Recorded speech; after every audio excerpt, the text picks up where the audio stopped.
A wealthy African-American man decided to pose as an ordinary customer to evaluate the quality of service at one of his luxury stores.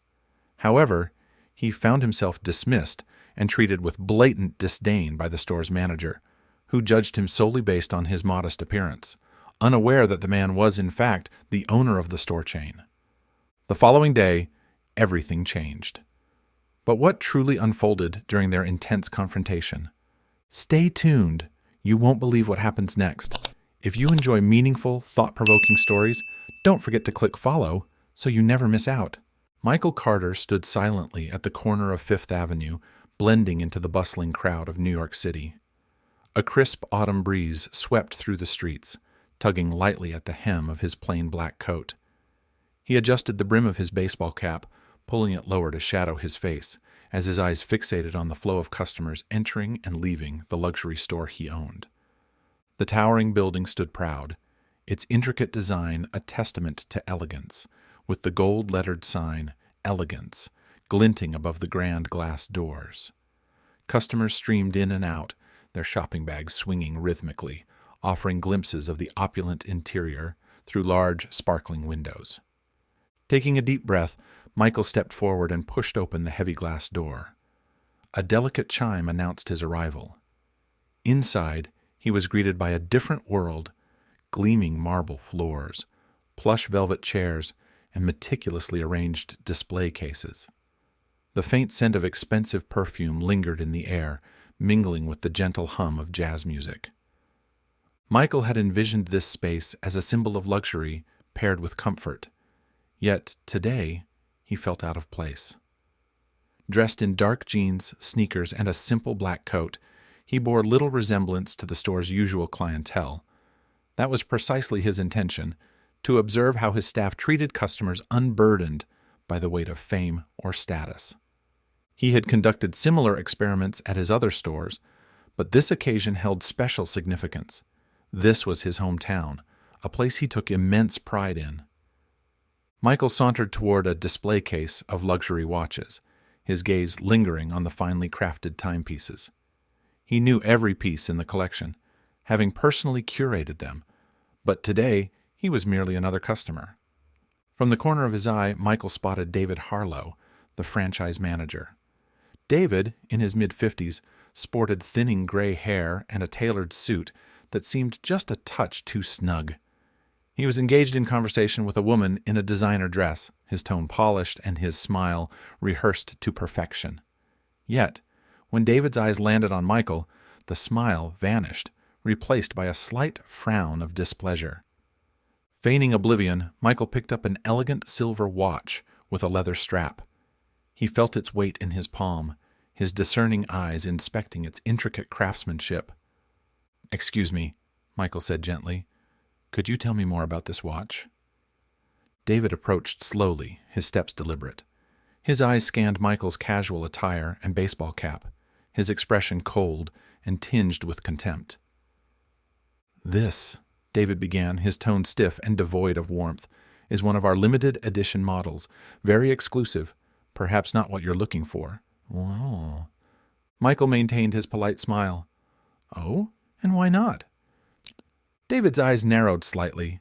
"This is a high-end piece, worth a significant amount. You might find something more suited to your price range elsewhere." A flicker of annoyance sparked within Michael, but he kept his composure. "I have a preference for high-end pieces. What makes this one special?" David sighed, the gesture loaded with impatience, as though he were being forced to endure an unwelcome task. "It's crafted by one of Switzerland's leading watchmakers, using premium materials and unparalleled craftsmanship. It's a collector's item, produced in extremely limited quantities worldwide." Michael nodded thoughtfully and placed the watch back in the display case. "That does sound impressive. How much is it?"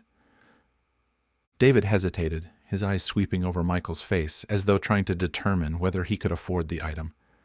"This one is priced at $122,000, he finally said, his tone laced with reluctance. "But as I mentioned earlier, we have other options that might be more aligned with your budget." Michael's smile remained steady, but inside a familiar frustration simmered. And what if I want to purchase this one? David's expression hardened, his displeasure evident. We require proof of payment capability beforehand. We don't let just anyone handle our most expensive items. Michael met David's gaze steadily, his voice calm and measured. I see. So this is the store policy, correct? David grew defensive, his tone rigid. It's not about suspicion. It's about protecting our brand and image. We can't allow just anyone to touch our merchandise freely. Michael held his gaze for a moment longer, then gave a slight nod. Understood, he said softly, before turning and walking away. He could feel David's eyes boring into his back, silently appraising him. As Michael stepped outside, the cold city air bit at his face. His mind churned with thoughts about what had just transpired. He had come to observe, to see how his store operated in reality, and now he had seen enough to understand. Michael Carter stood still in front of the store, the bustling crowd flowing behind him. His chest rose and fell, his eyes reflecting a deep disappointment. What he had witnessed ignited a quiet but intense anger beneath his composed exterior. He clenched his fists tightly, then exhaled a long breath, forcing himself to regain composure. Today's visit would not end here. Michael had seen enough to know action was needed. He turned back and pushed open the glass door once more. The soft chime echoed again. This time, he didn't bother surveying his surroundings. His steps were direct, purposeful, heading straight for David Harlow, who remained near the counter, engrossed in his phone. As Michael approached, David glanced up, his eyes narrowing with thinly veiled irritation. Michael instantly recognized it. The disdain from earlier had not been accidental. Michael stopped near a display of coats, his hands brushing over the fine fabric. A dark, meticulously tailored coat, perfect for the crisp autumn weather, caught his eye. He picked it up, holding it in front of him to inspect it closely. "Excuse me," Michael said, his voice steady and polite.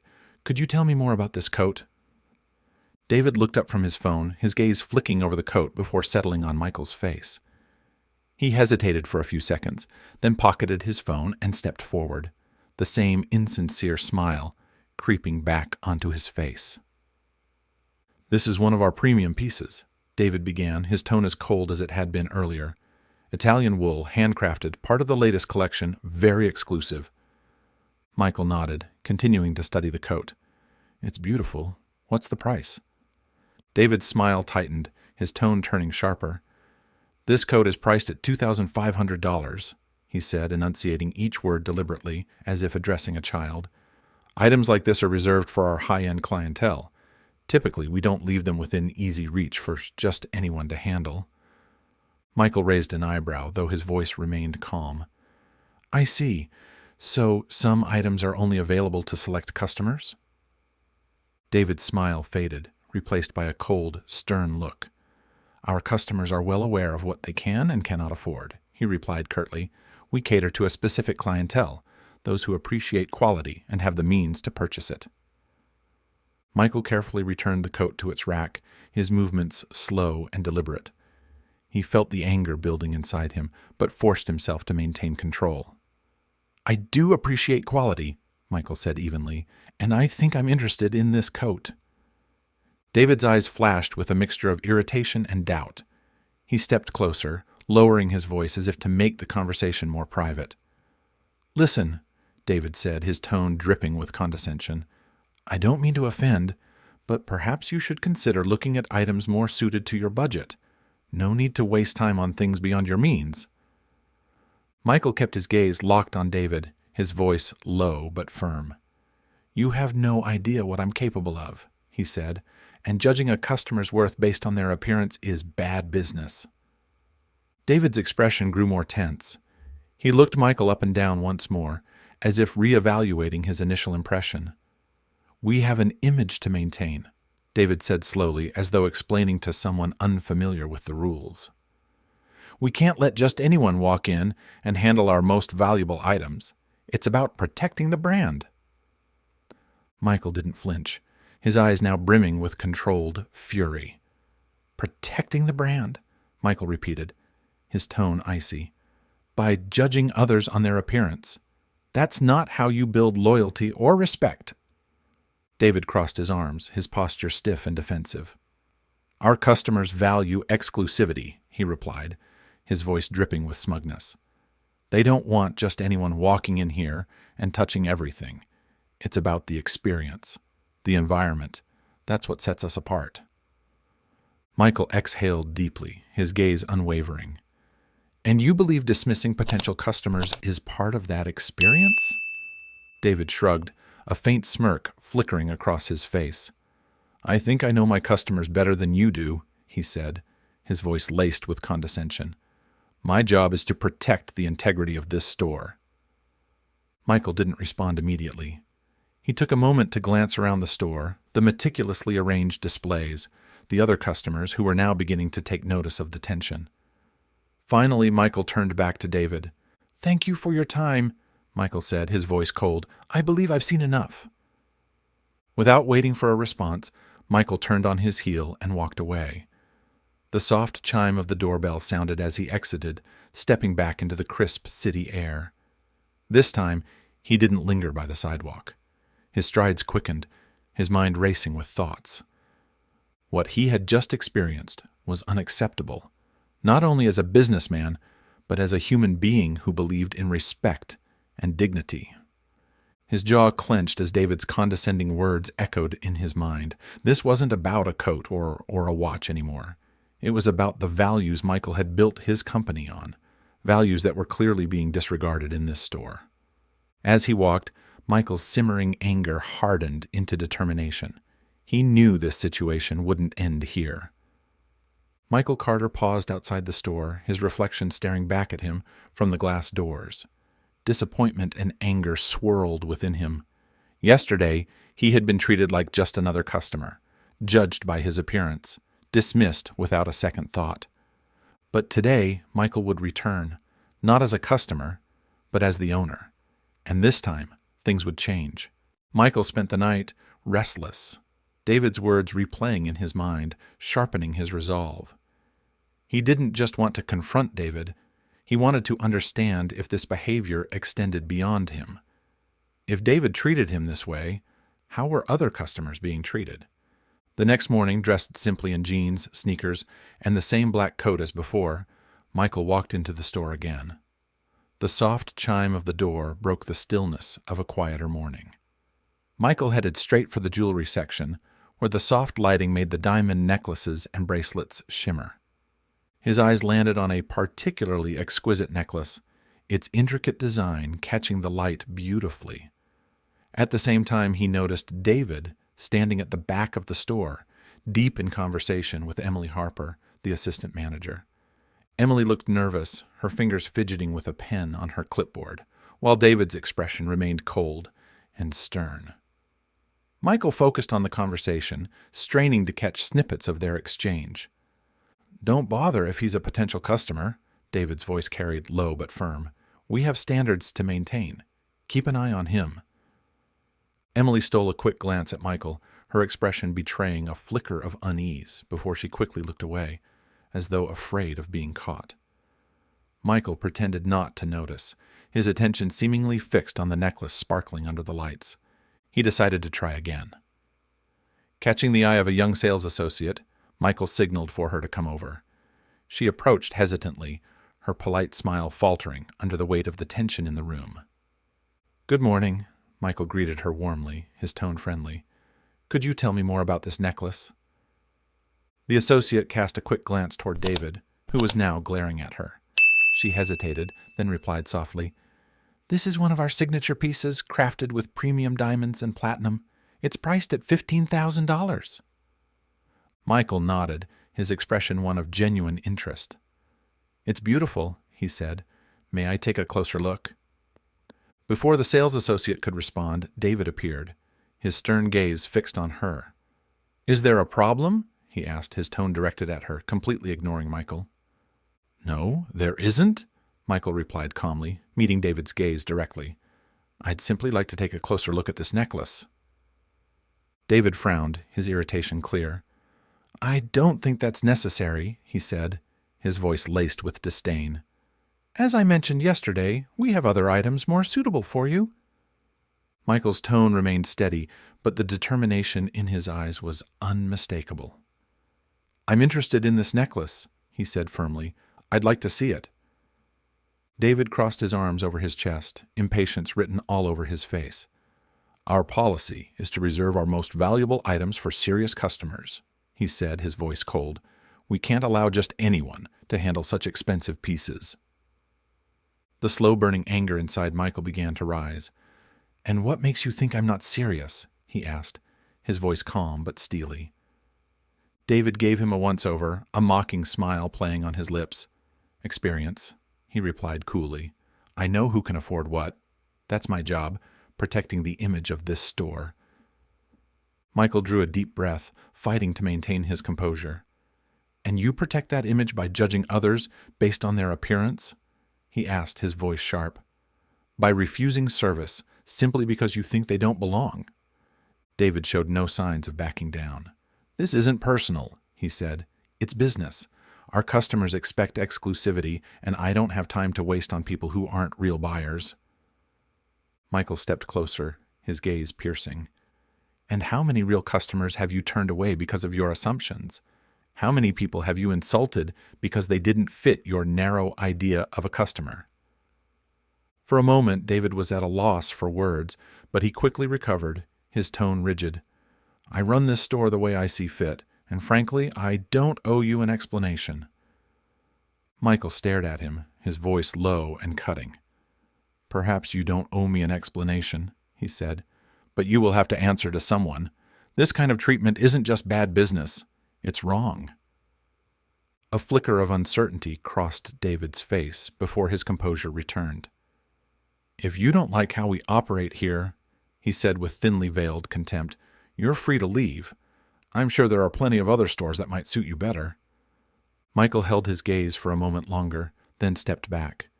His eyes flicked to the sales associate standing nearby, her face etched with concern. Thank you for your time, Michael said coldly. I'll make sure the right people hear about how this store is being run. Without another word, he turned and walked out.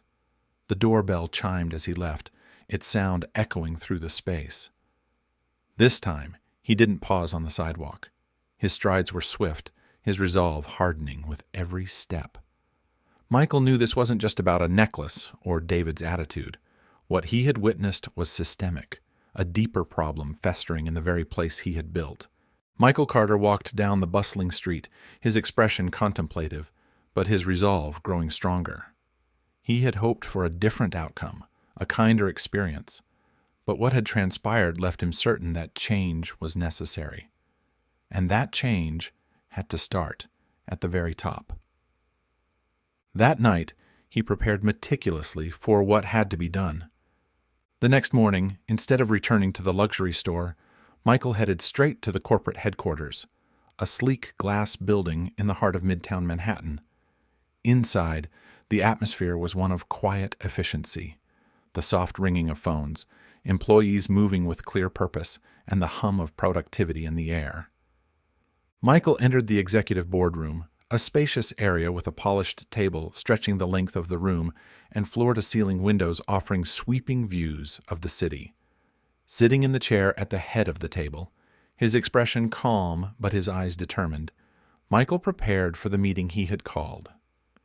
Today's agenda had been framed as a discussion on store performance and future direction, a strategic move to ensure David Harlow's presence. This would be the moment where everything changed. Grace, Michael's assistant, stood by the door waiting for David to arrive. It wasn't long before he strode in, clad in a sharply tailored suit and exuding confidence like a suit of armor. His face held a mixture of curiosity and mild irritation, clearly assuming this was just another routine check-in or perhaps an opportunity to receive praise. But David's confident stride faltered slightly as his eyes landed on Michael, seated at the head of the table. His eyes widened, the surprise flickering across his face before he glanced at Grace, then back at Michael. David's confusion was palpable as he struggled to place the man before him. Michael let the silence linger for a few moments, allowing David to absorb the weight of the situation. Then he spoke, his voice low and resolute. "Take a seat, David," he said, gesturing toward the chair across from him. "Ned!" David hesitated before pulling out the chair and sitting down. "Good morning, Mr. Carter," he said cautiously. "I didn't expect to see you here. Is something wrong?" Michael leaned forward slightly, his sharp gaze fixed on David. "Yes, David, something is very wrong," he replied, his tone calm but unyielding. "I'm here to address some serious concerns regarding your behavior at the store."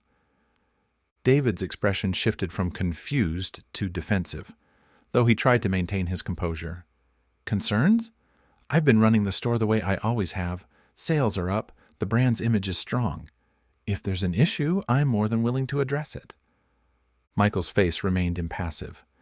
"This isn't about sales, David. It's about how you treat people. Yesterday, I visited your store. You didn't recognize me because I dressed as a regular customer." Recognition flashed across David's face, quickly followed by a look of alarm. His mouth opened as if to speak, but Michael cut him off before he could. "I witnessed firsthand how you judged me based solely on my appearance," Michael said, his voice firm. "You made assumptions, showed disrespect, and refused to provide the level of service you reserve for customers you deem worthy.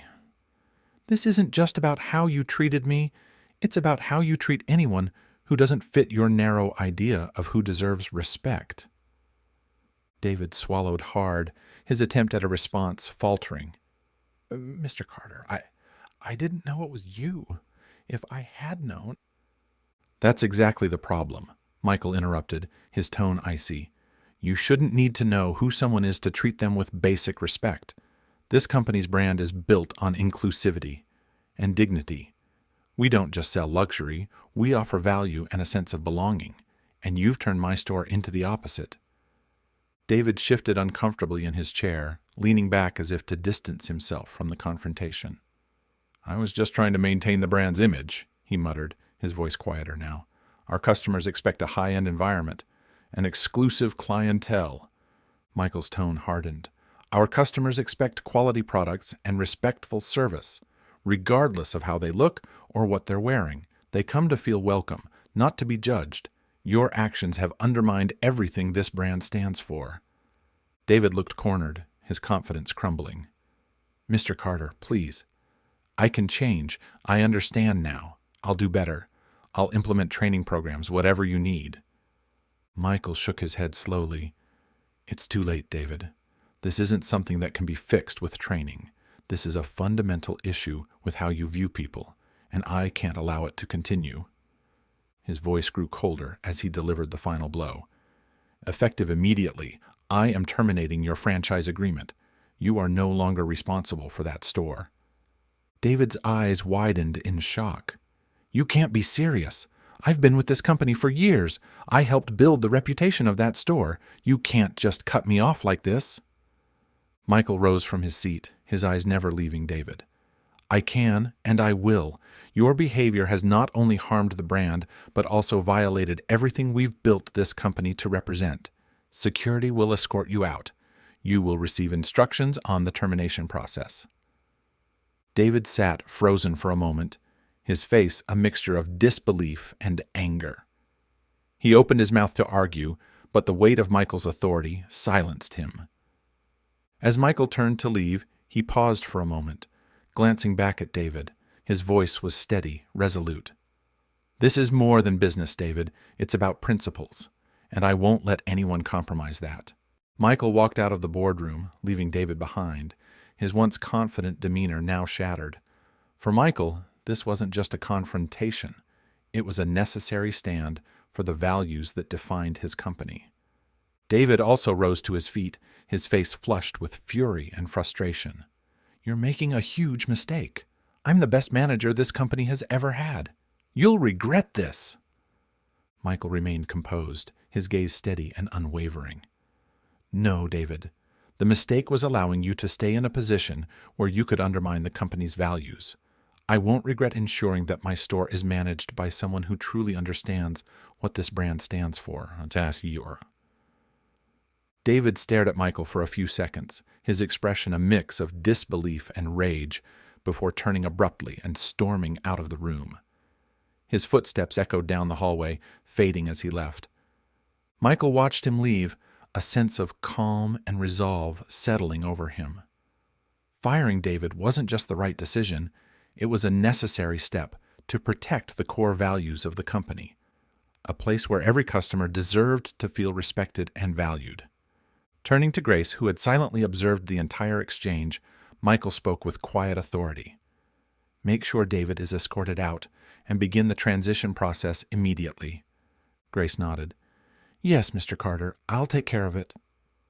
Michael walked over to the window, gazing at the bustling streets of New York below.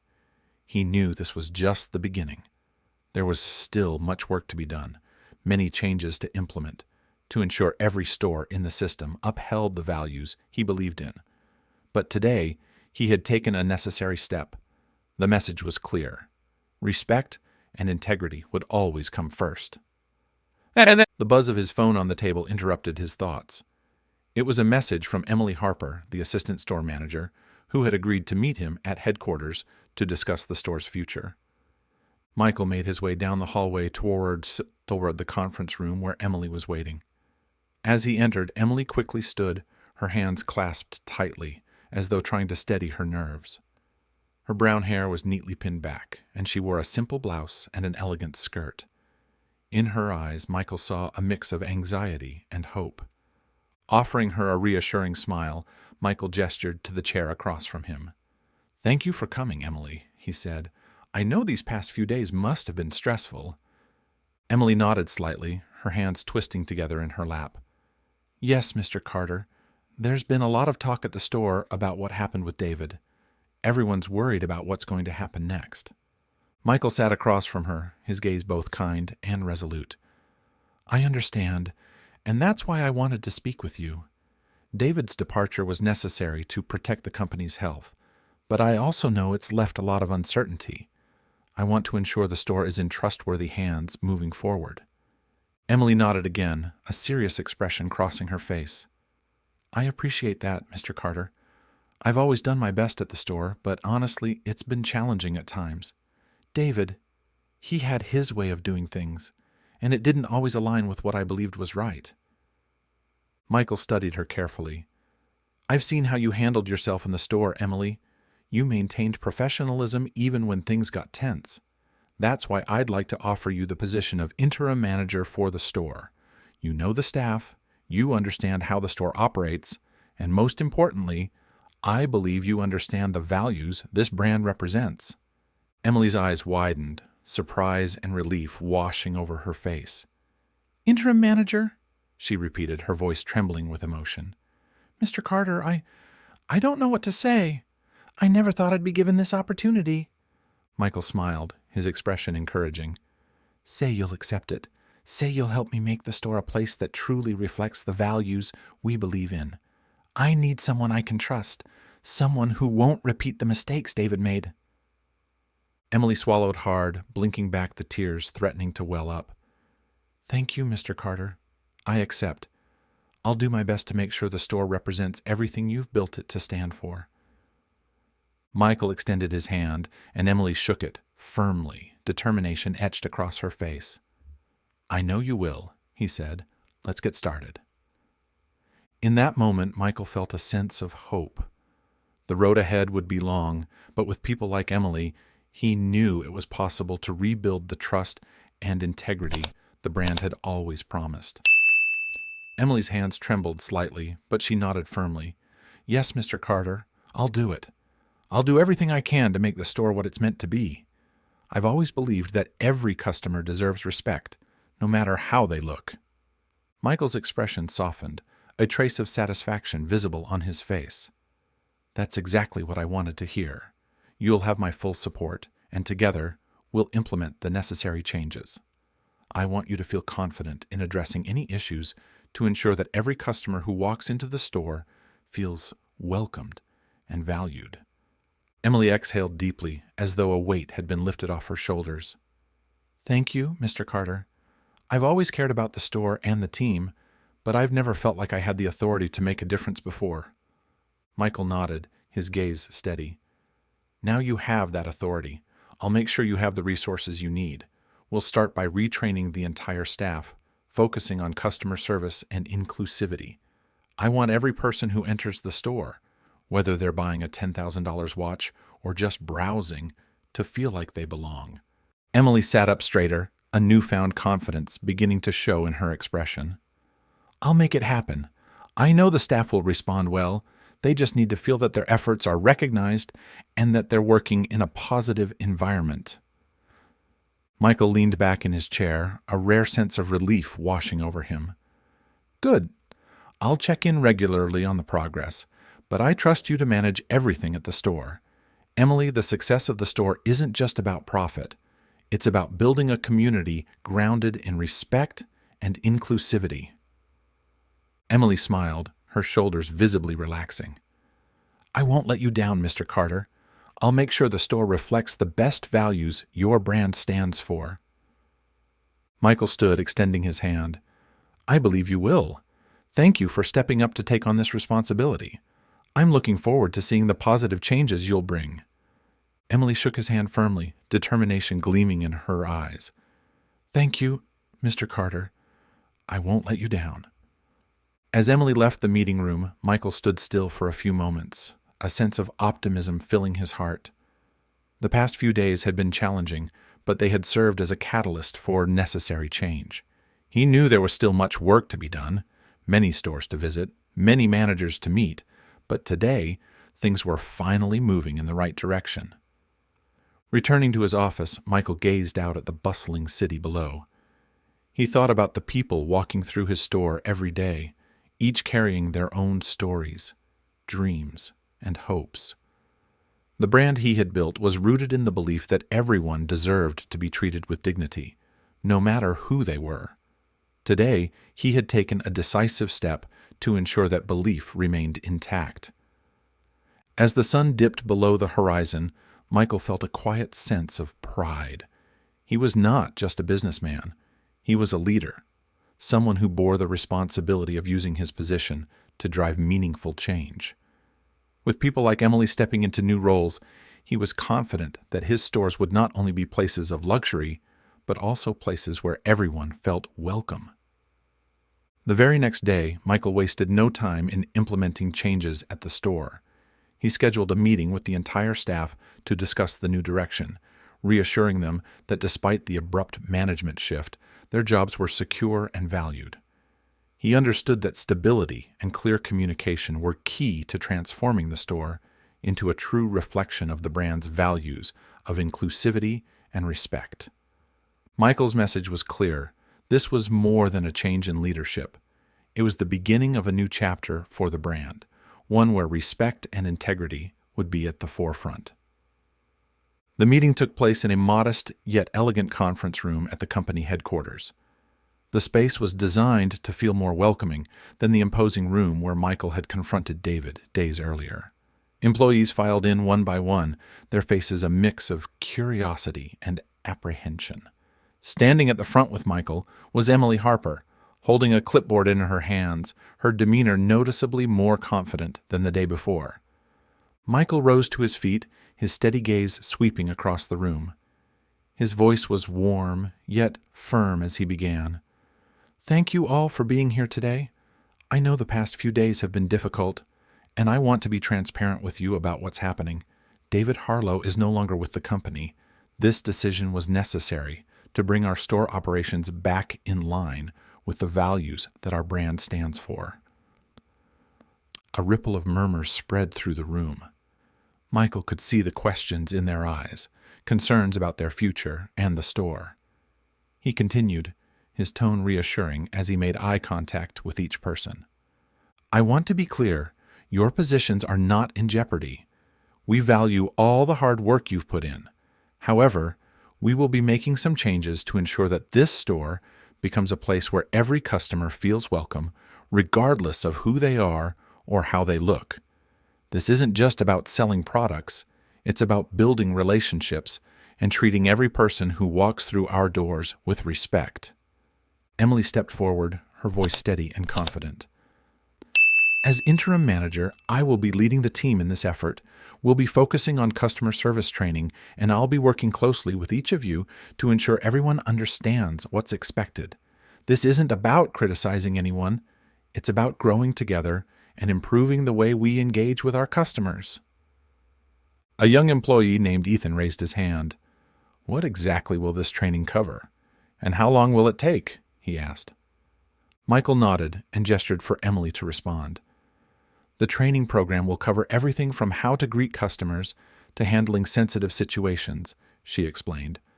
"We'll also host workshops on cultural awareness and inclusivity. The goal is to give you the confidence to provide the best possible service. We'll start with a series of short sessions over the next few weeks and implement ongoing training throughout the year." Ethan nodded, seeming satisfied with her answer. An older employee, Grace, followed up with another question. "What should we do if we see behavior that doesn't align with these values? Who do we report it to?" Michael's response was firm and clear. "You can report any concerns to Emily or directly to me. My door is always open. We take these matters very seriously, and I want everyone to feel safe and supported when raising concerns. We're building a culture of accountability and respect, and that starts with all of us." The atmosphere in the room began to shift. The initial tension gave way to cautious optimism. Michael could see that involving them in the change process was key to earning their trust. A young cashier named Anna raised her hand. "What if we have a customer who acts like David? How should we handle difficult situations, like if they're rude or discriminatory?" Emily smiled, her tone calm and reassuring. "That's an excellent question, Anna. Part of the training will include conflict resolution and de-escalation techniques. If you ever feel uncomfortable or encounter inappropriate behavior from a customer, don't hesitate to call a manager. We want you to feel confident handling situations professionally, but we're always here to back you up." The room seemed to relax as Emily's words sank in. Michael could sense a growing sense of unity and determination among the team. This meeting wasn't just about announcing changes. It was about involving them in the journey forward and rebuilding trust. Michael stepped forward once more, his voice carrying the weight of his conviction. This store's success doesn't just depend on profits. It depends on creating a community built on respect and inclusion. Each of you plays a vital role in that. Together, we will ensure that this store represents the very best of what our brand stands for. The employees nodded, their expressions brighter and more hopeful. Michael knew this was just the beginning, but today had been an important step. Change wasn't going to happen overnight, but with the right leadership and team effort, it was a goal worth striving for. As the meeting concluded, Michael couldn't help but feel a sense of pride. The challenges of the past few days had tested him, but they had also reignited his commitment to the values on which he had built his brand. This was more than just a company. It was a platform for positive change, and Michael was determined to see it through. Michael nodded in agreement. "Remember, you are not alone. We are a team, and together we will ensure that everyone, both employees and customers, is treated with respect." The atmosphere in the room grew increasingly relaxed. Michael could sense the relief on his employees' faces. They weren't just being told about changes. They were being invited to be part of the process, an essential step in building trust and motivation. As the meeting concluded, Michael felt a wave of relief. He knew these changes wouldn't solve every issue overnight, but they were a necessary beginning. The store needed to become a place where everyone felt welcome and valued, and achieving that required commitment from everyone involved. Looking around the room, Michael watched as the employees gradually left. Some stayed to ask Emily a few questions, while others returned to their workstations with a renewed sense of purpose. He saw hope in these small steps and knew that promoting Emily had been the right decision. She had already demonstrated leadership qualities that David lacked, and her connection with the staff was evident. When the room was nearly empty, Michael turned to Emily. "You did a great job today," he said, his tone calm but filled with confidence. The team respects you, and they're looking to you for guidance. Keep this momentum going." Emily smiled, her expression a mix of relief and determination. "Thank you, Mr. Carter. I won't let you down. I truly believe we can make a real difference here." Michael nodded. "I know you will. I'll check in regularly, but I trust you to manage things well. If you need any support, don't hesitate to reach out to me." Emily agreed, and Michael left the conference room, his mind already focused on the next steps. There were still other stores to visit, other managers to meet. The incident with David served as a stark reminder that even the best intentions could be undermined by prejudice and poor leadership. As he walked through the headquarters corridors, Michael felt a renewed sense of purpose. Confronting David had been difficult, but necessary. Justice wasn't just about punishing wrongdoing. It was about creating an environment where such behavior couldn't thrive. Michael was determined to build a company where respect, inclusion, and integrity weren't just words in a vision statement, but principles guiding every decision, action, and interaction.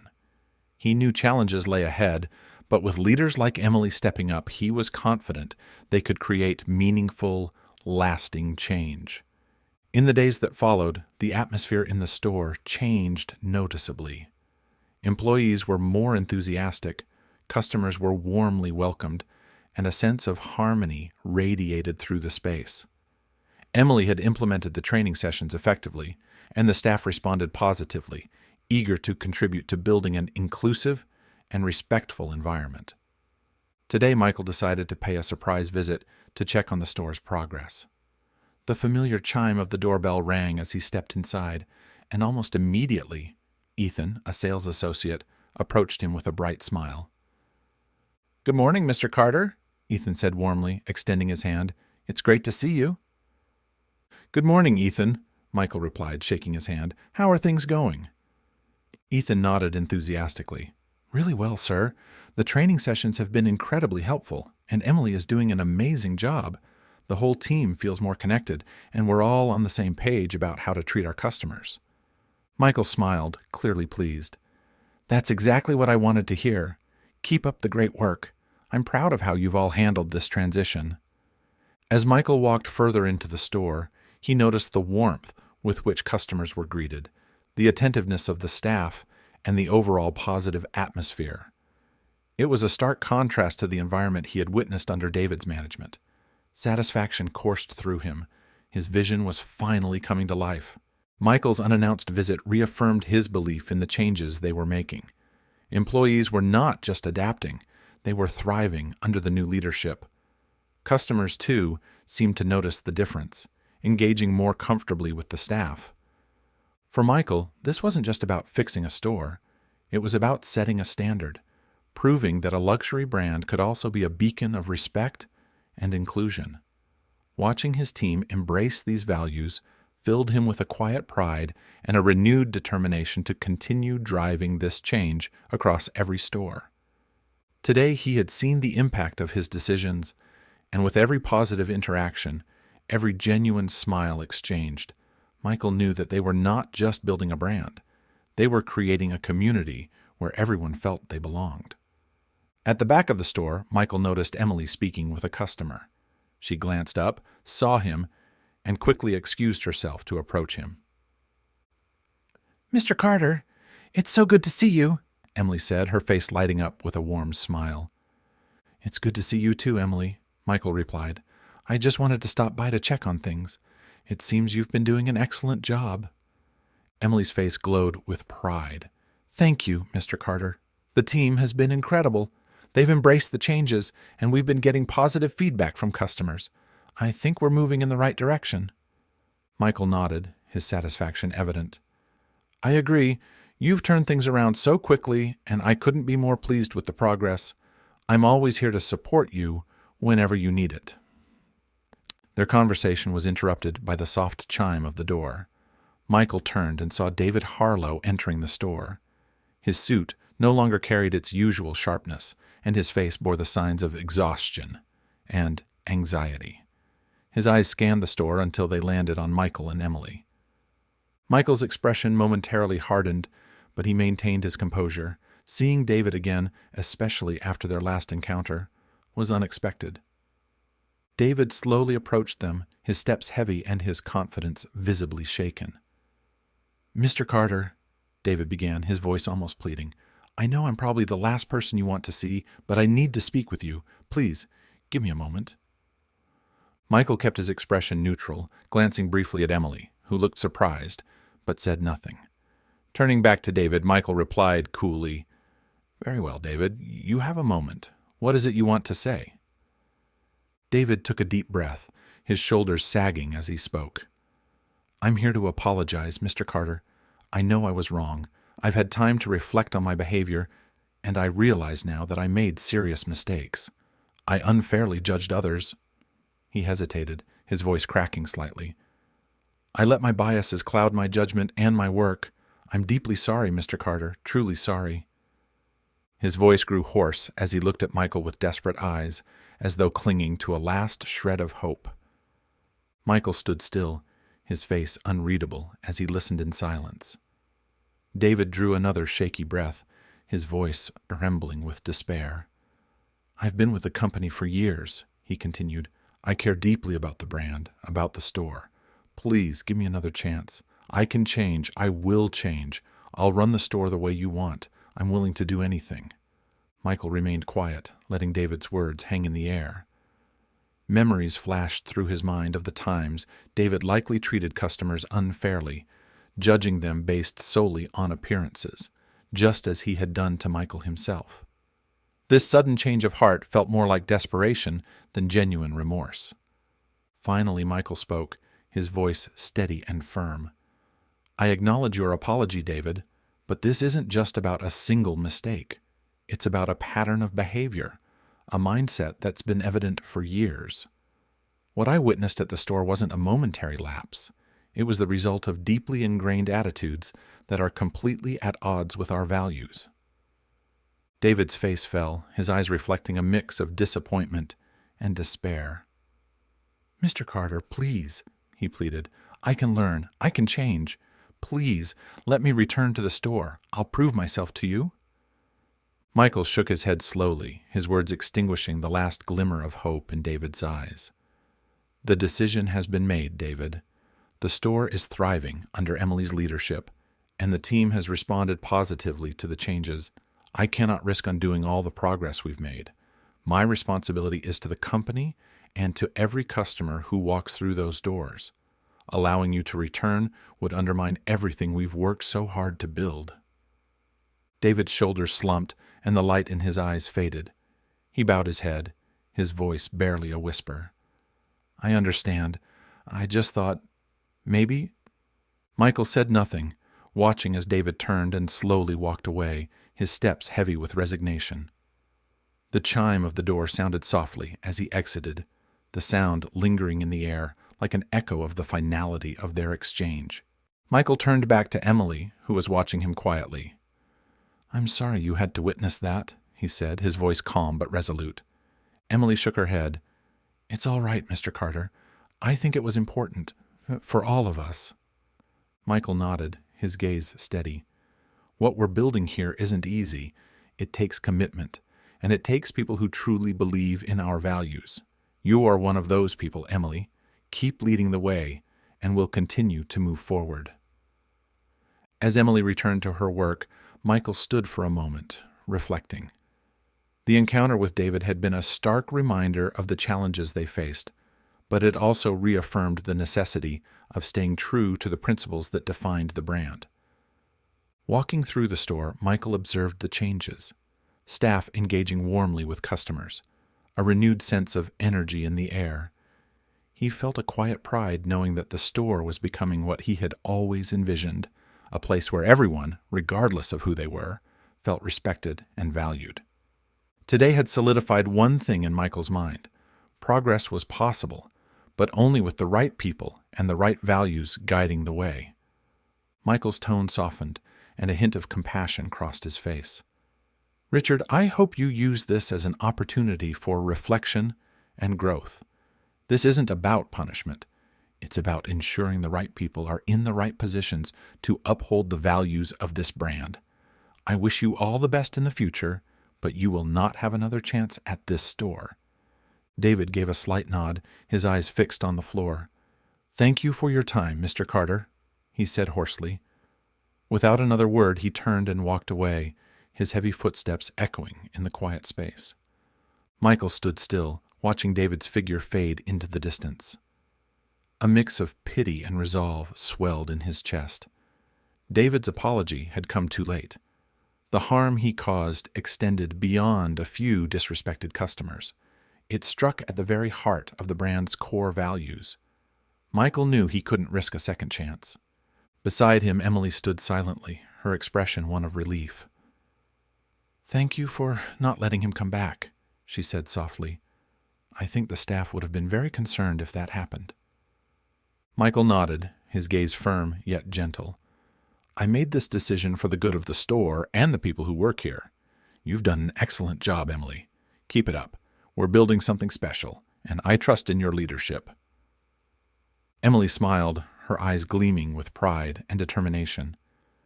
"Thank you, Mr. Carter. I won't let you down." Michael turned to glance across the store. He saw employees enthusiastically assisting customers, friendly greetings exchanged, and warm smiles lighting up the space. The atmosphere was a stark contrast to the store's environment during his first visit under David's management. The transformation was real, and its impact was evident. As Michael stepped out of the store, a sense of relief and determination filled his heart. This was what he had worked tirelessly to build, a brand that stood for more than luxury, one rooted in respect, integrity, and inclusivity. With the right people in the right roles, he believed this vision would continue to grow and thrive. This story serves as a reminder of the importance of respect and how even the smallest actions can leave a profound impact on others. Have you ever faced a situation where you had to stand up for the right values even when it was difficult?